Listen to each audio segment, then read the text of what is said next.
യേശുക്രിസ്തുവിന്റെ നാമത്തിലുള്ള സ്നേഹവന്ദനം. ഇന്ന് പ്രാരംഭമായി നമുക്ക് എബ്രായ സഭയ്ക്ക് അപ്പോസ്തലനായ പൗലോസ് എഴുതിയ ലേഖനം അതിൻ്റെ 10-ാം അധ്യായം 1-ാം വാക്യം നമുക്കൊന്ന് വായിക്കാം. എബ്രായർ 10:1 വായിച്ചാൽ, ന്യായപ്രമാണം വരുവാനുള്ള നന്മകളുടെ നിഴൽ അല്ലാതെ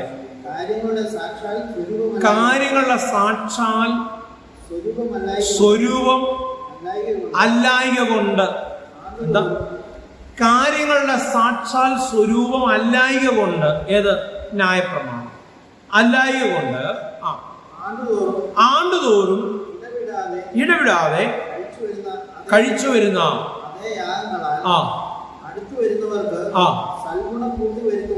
അടുത്തു വരുന്നവർക്ക്, യാഗങ്ങളുടെ അടുത്ത് വരുന്നവർക്ക്, അതിൽ ഇടപെടുന്നവർക്ക് സൽഗുണപൂർത്തി വരുത്തുവാൻ ഒരു നാളും കഴിവുള്ളതല്ല. ന്യായപ്രമാണത്തിന്റെ പ്രവർത്തികൾ മുഖാന്തരം, യാഗങ്ങൾ മുഖാന്തരം സൽഗുണപൂർത്തി ഉണ്ടാകുകയില്ല.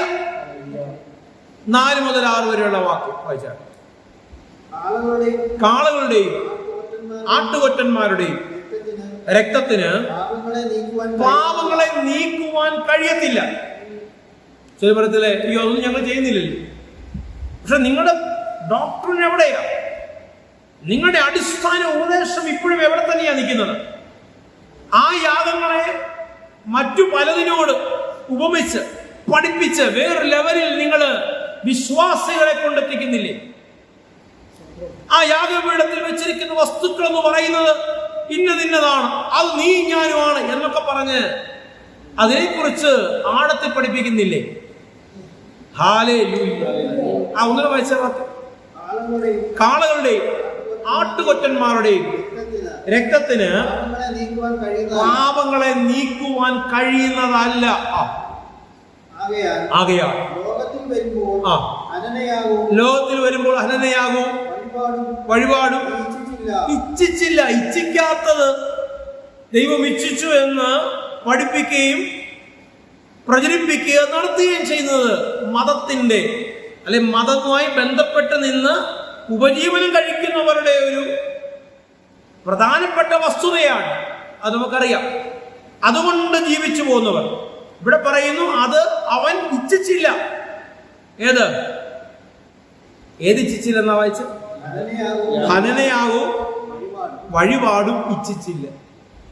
വായിച്ചു. എത്രാമത്തെ വാക്യം വായിച്ച? 6 വരെ വായിക്കണേ. ഒരുക്കിയിരിക്കും സർവാംഗ ഹോമയാഗങ്ങളിലും പാപയാഗങ്ങളിലും നീ പ്രസാദിച്ചുമില്ല.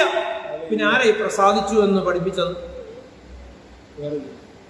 അതാണ് മത മൗലിക സിദ്ധാന്തത്തിന്റെ വക്താക്കൾ ചില കാര്യങ്ങൾ ഇന്നും ആഴത്തിൽ, അല്ലെ, ഇന്ന കാര്യങ്ങൾ ഉപേക്ഷിക്കരുത്, പഠിപ്പിക്കണം എന്ന് പറഞ്ഞ് യേശുക്രിസ്തുവിൽ നിന്നും അന്യമായ തലത്തിലേക്ക് സഭയും കൂട്ടങ്ങളെയും വിശ്വാസികളെയും കൊണ്ടെത്തിക്കുക. അതിന്റെ അടുത്ത റിസൾട്ട് എന്താണ്? ജനത്തിൽ നിന്ന് കോപവും ക്രോധവും ഈർഷ്യയും അസ്വസ്ഥതകളും മാറുന്നില്ല.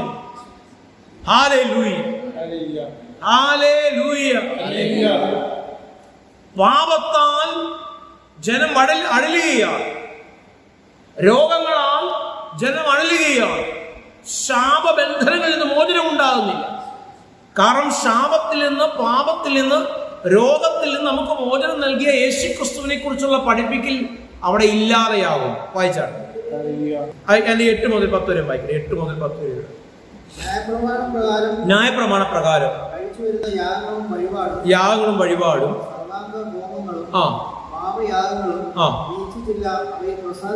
അവയിൽ പ്രസാദിച്ചതുമില്ല എന്നിങ്ങനെ പറഞ്ഞ ശേഷം ഇതാ ഞാൻ നിന്റെ ഇഷ്ടം ചെയ്യുവാൻ വരുന്നു എന്ന് പറഞ്ഞുകൊണ്ട് അവൻ രണ്ടാമത്തതിനെ സ്ഥാപിക്കുവാൻ ഒന്നാമത്തതിനെ നീക്കിക്കളഞ്ഞു.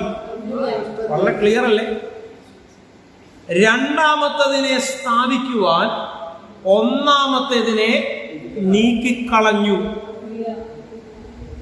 ഹല്ലേലൂയ. എത്രാമത്തെ വാക്യം? 9 അടിവരെ ഇട്ടോണം. 10 വായിക്കണേ. യേശു ക്രിസ്തു ഒരിക്കലായി കഴിച്ച ശരീരയാഗത്താൽ ഹല്ലേലൂയ. വിശുദ്ധീകരണം എങ്ങനെ നടന്നു? നിങ്ങളുടെ കർമ്മങ്ങളാലല്ല. പാട്ടൊക്കെ ഇങ്ങനെ പാടും അല്ലേ? എൻ കർമ്മവും എൻ പ്രവൃത്തിയാലുമല്ല, പാടാറില്ലേ? ക്രൂശിലെ മഹായാഗത്താൽ കർത്താവിന്റെ പൂർത്തീകരണ ശുശ്രൂഷയാ വിശുദ്ധീകരണവും നീതീകരണവും നിങ്ങളുടെ ജീവിതത്തിൽ സാധ്യമായി. ഒരാമീൻ പറഞ്ഞാണ്. അതിന്റെ 12 മുതൽ 15 വരെ വായിക്കണം. അധ്യായത്തിന്റെ 12 മുതൽ 15 വരെ. യേശുവോ പാപങ്ങൾക്ക് വേണ്ടി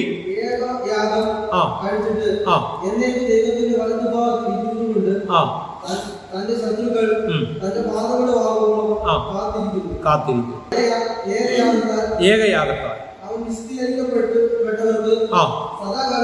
സദാകാലത്തേക്കും സൽഗുണപൂർത്തി വരുത്തിയിരിക്കുന്നു. Finished work of Jesus Christ. കർത്താവിന്റെ പൂർത്തീകരണ ശുശ്രൂഷ കാൽവരി കൊലക്കളത്തിൽ നടന്ന പരമയാഗം. ആ യാഗത്താൽ സൽഗുണപൂർത്തി വന്നിരിക്കുന്നു. ഹല്ലേലൂയ. ആ കർത്താവ് പിതാവിന്റെ വലതുഭാഗത്തിരിക്കുന്നു. ഹല്ലേലൂയ. ഒരു പദ്ധതി നമ്മുടെ മേൽ കൽപ്പിച്ചിട്ട് അതെപ്രകാരം പ്രവർത്തിക്കുന്നു നോക്കി പരിശുദ്ധാത്മാവെന്ന കാര്യസ്ഥനെ നമുക്ക് താങ്ങായി തുണയായി നൽകി നമ്മളെ മുന്നോട്ട് നയിക്കുന്നു. ഹല്ലേലൂയ. വായിച്ച നമുക്ക് സാക്ഷ്യം നൽകും. 38-39 വാക്യം. എന്റെ നീതിമാൻ വിശ്വാസത്താൽ ജീവിക്കും. പ്രവൃത്തിയാലല്ല, വിശ്വാസത്താൽ ജീവിക്കും. പിന്മാറുന്നുവെങ്കിൽ കേട്ടോ, ലോകത്തിൻ്റെതായ വഴികളിൽ, ലോകത്തിൻ്റെതായ ഭ്രമങ്ങളിൽ തിരിഞ്ഞുപോയി അങ്ങനെ പോകുന്നവനോട് എനിക്ക് പ്രസാദമില്ലെന്ന് പിന്മാറുന്നുവെങ്കിൽ, അപ്പം വിശ്വസിക്കുന്ന ആരെയാണെന്ന ബോധ്യത്തോട് ഉറച്ചു നിന്നാൽ നീ പ്രാർത്ഥിക്കുന്ന മണ്ഡലങ്ങളുടെ അകത്തൊരു മറുപടി വെളിപ്പെടുക തന്നെ ചെയ്യും. ഹല്ലേലൂയ. നീ വിശ്വസിക്കുന്നത് നിന്റെ ജീവിതത്തിൽ നടന്നു എന്ന് പറയുവാൻ അവൻ നിന്നെ സാക്ഷ്യങ്ങളാൽ ഉറപ്പിക്കുക തന്നെ ചെയ്യും. ഒരാമീൻ പറഞ്ഞാണ്. സ്തോത്രം. ആ വാക്യം പൂർണ്ണമായോ? വായിച്ചാട്ടെ.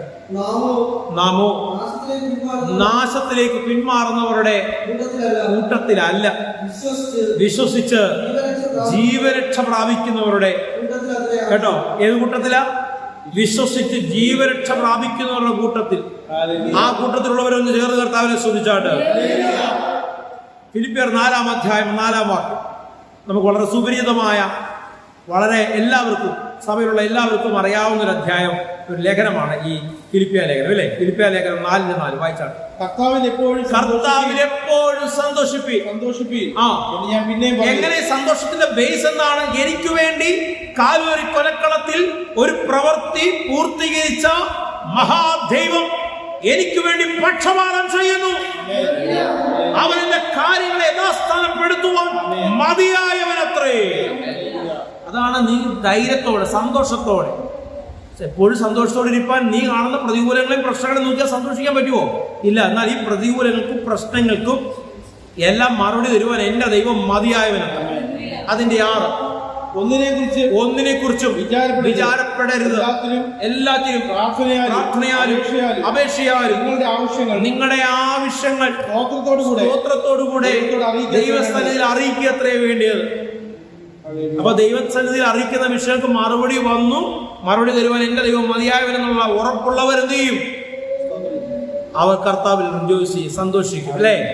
അതാണ് 4:13 വായിച്ചാട്ടെ. അവർ വിളിച്ചു പറയുന്നൊരു വാക്കുണ്ട്, വായിച്ചാട്ടെ. എന്നെ ശക്തനാക്കുന്നവൻ മുഖാന്തരം സകലത്തിനും മതിയാകുന്നു. ചില കാര്യങ്ങൾക്കെന്നല്ല, സകലത്തിലും മതിയായവനാണ്. ആരാ എന്നെ ശക്തീകരിക്കുന്നത്?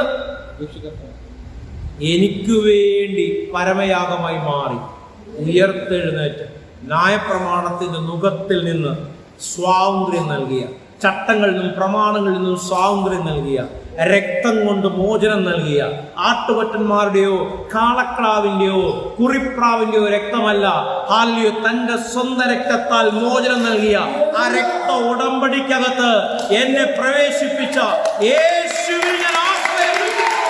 ഞാൻ കാണിയാകുവാൻ എന്റെ കർത്താവ് സമ്മതിക്കത്തില്ല. ഞാൻ ഭയപ്പെടുകയില്ല. ഞാൻ ഇന്ന് നേരിടുന്ന വിഷയങ്ങൾക്ക് മറുപടി നിശ്ചയമായും എന്റെ മുമ്പിൽ വെളിപ്പെടും. ഹല്ലേലൂയ. കണ്ണടയ്ക്കാം, പ്രാർത്ഥിക്കാം. പ്രിയപിതാവേ, കർത്താവ് വിവിധങ്ങളായ പ്രശ്നങ്ങളും വിവിധങ്ങളായ വിഷയങ്ങളെയും കണ്ട് തലകുനിച്ചു പോയവർ ഇതിനകത്തുണ്ട്. ഭാരപ്പെട്ടവർ, ഹല്ലേലൂയ, ചിലതിനെ ചൊല്ലി ഭാരത്തോടെ ആയിരിക്കുന്നവർ എന്നെ കണ്ടുകൊണ്ടിരിക്കുന്നു. ഹല്ലേലൂയ, ഞാൻ ഭാരപ്പെടത്തില്ല, ഞാൻ പതറുകയില്ല. ഈ വചനത്തിൽ ഞാൻ വിശ്വസിക്കുന്നു. എൻ്റെ കർത്താവ് എൻ്റെ ആവശ്യങ്ങൾക്ക് മതിയായവനത്രേ. അവൻ്റെ ക്രൂശിൽ മരണമുഖാന്തരം നീതീകരണവും രക്ഷയും വിടുതലും സാധ്യമായെങ്കിൽ ഞാൻ ഒന്നിനെക്കുറിച്ചും ഭാരപ്പെടുകയില്ല. ഹല്ലേലൂയ. കർത്താവിന്റെ കൃപ സകലമേൽ വെളിപ്പെടുന്നതിനെ ഓർത്ത് സ്തോത്രം. കർത്താവിന്റെ അധികാരമുള്ള നാമത്തിൽ തന്നെ. ലാസ്റ്റ് ടൈം മിനിസ്റ്റർ ബ്രൈറ്റ് ചർച്ചിന്റെ പ്ലാറ്റ്ഫോമിൽ നിന്ന് ഞാൻ വിളിച്ചു പറയുകയാണ്, എന്റെ ദൈവം നിങ്ങളെ ഉയർത്തി ഉയർത്തി ഉയർത്തി മാനിക്കുക തന്നെ ചെയ്യും. അവൻ നിങ്ങളുടെ ജീവിതത്തിൽ അത്ഭുതങ്ങളും അടയാളങ്ങളും വീരപ്രവൃത്തികളും കൊണ്ട് നിറയ്ക്കും. ആമേൻ, ആമേൻ, ആമേൻ.